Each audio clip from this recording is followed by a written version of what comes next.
చదరంగంలో ప్రపంచ ఛాంపియన్ను చిత్తుగా ఓడించిన ఒక సూపర్ కంప్యూటర్కి ఒక గది తలుపు తీసి బయటకు రావడం ఎలాగో తెలీదు. వినడానికి చాలా విడ్డూరంగా ఉంది కదూ, కానీ నేటి ఆర్టిఫిషియల్ ఇంటెలిజెన్స్ వాస్తవము ఇదే. అవును, అది అక్షరాలా నిజం. ఈరోజు మనం మన సోర్సెస్ ఆధారంగా ఒక లోతైన విశ్లేషణ చేద్దాం. రోజువారీ మనం వాడే ఏఐకి, అలాగే ఆ సైన్స్ ఫిక్షన్ సినిమాల్లో చూసే ఏఐకి మధ్య అసలు తేడా ఏంటో చూద్దాం. కరెక్ట్. ముఖ్యంగా ఈ ఏఐ, ఏజీఐ అనే పదాల చుట్టూ ఉన్న కన్ఫ్యూజన్ని మనం ఈరోజు క్లియర్ చేయబోతున్నాం. టెక్నాలజీ తెలిసిన వాళ్లు కూడా ఇక్కడ తడబడుతుంటారు. అవునవును. సో అసలు ముందు బేసిక్స్ చూద్దాం. ఈ ఏఐ అనేది ఒక పెద్ద గొడుగు లాంటిదనుకుంటే, ఇప్పుడు మనం వాడుతున్నదంతా నారో ఏఐ అంటారు కదా. ఎగ్జాక్ట్లీ. దీన్నే ఏఎన్ఐ అంటారు, అంటే ఆర్టిఫిషియల్ నారో ఇంటెలిజెన్స్. ఇది కేవలం ఒకే ఒక పనికి మాత్రమే పరిమితమన్నమాట. ఓకే, దీన్ని కాస్త ప్రాక్టికల్గా చూద్దాం. సోర్సెస్లో ఒక వంటగది ఉదాహరణ ఉంది, అది నాకు భలే నచ్చింది.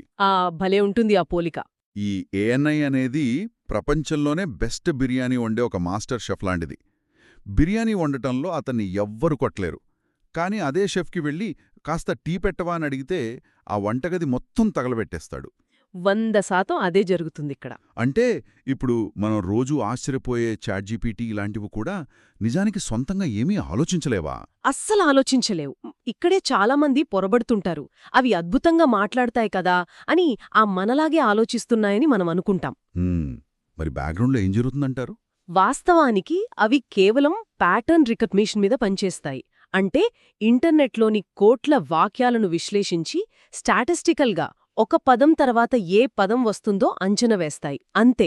ఓహో, అంటే ఇప్పుడు అదొక కవిత రాసినప్పుడు దానికి కవిత్వం మీద ఇష్టం పుట్టి రాయట్లేదా? లేదు లేదు, కేవలం వెనకాల మ్యాథమెటికల్ ఈక్వేషన్స్ సాల్వ్ చేస్తోంది. మన ఫోన్ కీబోర్డ్లో ఆటో కంప్లీట్ ఉంటుంది కదా, దానికి కొన్ని కోట్ల రెట్లు అడ్వాన్స్డ్ వెర్షన్ అంతే. రైట్. వాటికి అసలు ఆ పదాల అర్థం తెలియదు, స్పృహ అనేది అస్సలు లేదు. సరే, ఇక్కడే నాకొక పెద్ద డౌట్ వస్తుంది. చెప్పండి.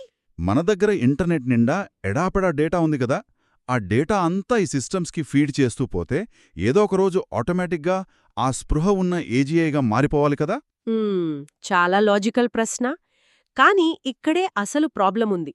ఇది కేవలం డేటాకు సంబంధించిన సమస్య కాదు, ఆ సిస్టమ్ ఆర్కిటెక్చర్కు సంబంధించినది. అంటే మనమెంత డేటా ఇచ్చినా లాభం లేదా? అవును. మనిషి మెదడుకు ట్రాన్స్ఫర్ లెర్నింగ్ చేసే కెపాసిటీ ఉంది. ఉదాహరణకు, మనం సైకిల్ తొక్కడం నేర్చుకుంటే ఆ బ్యాలెన్సింగ్ టెక్నిక్ను వాడి బైక్ కూడా కాస్త సులువుగా నేర్చేసుకుంటాం కదా. అవును కదా, మైండ్ వెంటనే కనెక్ట్ చేసుకుంటుంది. ఎగ్జాక్ట్లీ. కాని ఒక ఏఐకి ఆ సైకిల్ తొక్కడం, బైక్ నడపడం, ఈ రెండూ ఏమాత్రం సంబంధం లేని వేర్వేరు ప్రపంచాలు.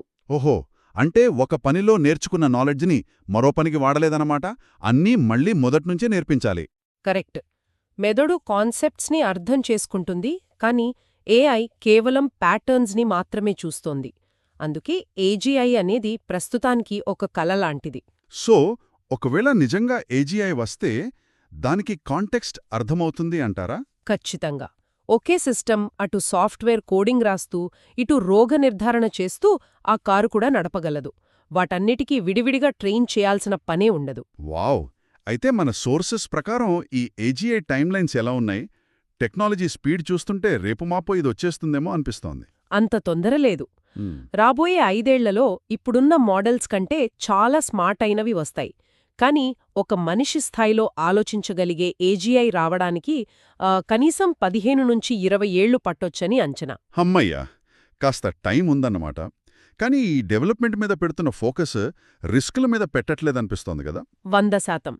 మనం టెక్నాలజీ వెనక పడుతున్నాం, కానీ జాబ్ మార్కెట్లో వచ్చే పెనుమార్పుల గురించి ఆలోచించట్లేదు. రైట్. అలాగే డేటా బయాస్ సమస్య కూడా ఉంది. కరెక్ట్.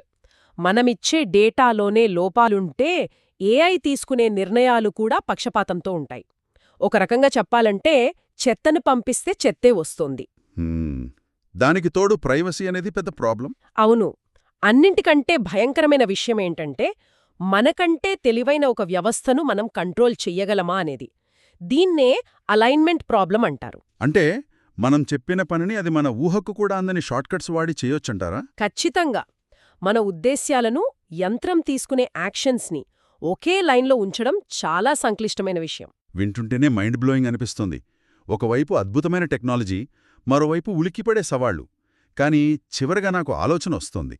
చెప్పండి. ఒకవేళ నిజంగానే ఈ ఏజీఐ భవిష్యత్తులో వచ్చేసి వాతావరణ మార్పులను అరికట్టి క్యాన్సర్ లాంటి రోగాలకు మందు కనిపెట్టి మన పనులన్నీ అదే చేసేస్తే ఇక ఈ భూమి మీద మనిషి మాత్రమే చేయగలిగే ప్రత్యేకమైన పని ఉంటుంది. నిజమే.